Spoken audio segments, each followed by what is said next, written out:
చామంతి, ఏమైందమ్మా? నీ మొహం చాలా ఆర్ద్రంగా ఉంది. నాకు తాళి కట్టిన నా భర్త మీద ఆరోపణలు చేశారు శర్మ గారు. చెయ్యని తప్పుకు ఆయనని కోర్టు వరకు లాగారు. ఆయన్ని నిర్దోషిగా విడిపించడానికి, నా భర్త తరపున వాదించడానికి నేనే మొదటిసారి లాయర్గా కోర్టుకు వెళ్తున్నాను.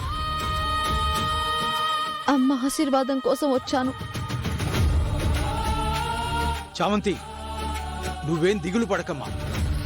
యముడితో పోరాడి తన భర్త ప్రాణాలను దక్కించుకున్న సావిత్రిలాగా నువ్వు నాకు కనపడుతున్నావమ్మా.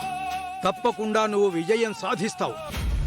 అమ్మవారి ఆశీస్సులు నీకు తప్పకుండా ఉంటాయి. నేను పూజ చేస్తాను, ఉండమ్మా.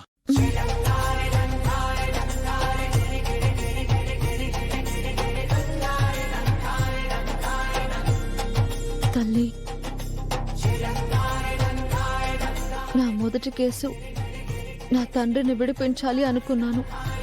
కానీ నాకు తాళి కట్టిన నా భర్తను కాపాడుకోవాల్సిన పరిస్థితి వచ్చింది.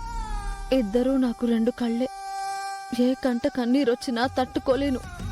ముందు నా భర్తను రక్షించుకోవాలి, నా బాధ్యతను నిర్వర్తించుకోవాలి.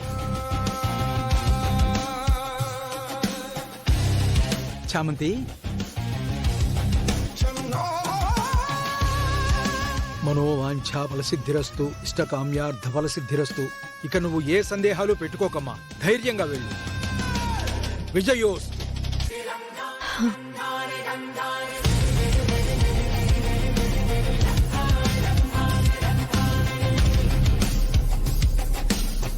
అమ్మా దుర్గమ్మ, తన వెంటే ఉండి చామంతికి ధైర్యాన్ని ఇవ్వమ్మా. కోర్టులో తన భర్త తరఫున వాదించి విజయం సాధించి తన భర్తను విడుదల చేసుకోవాలి.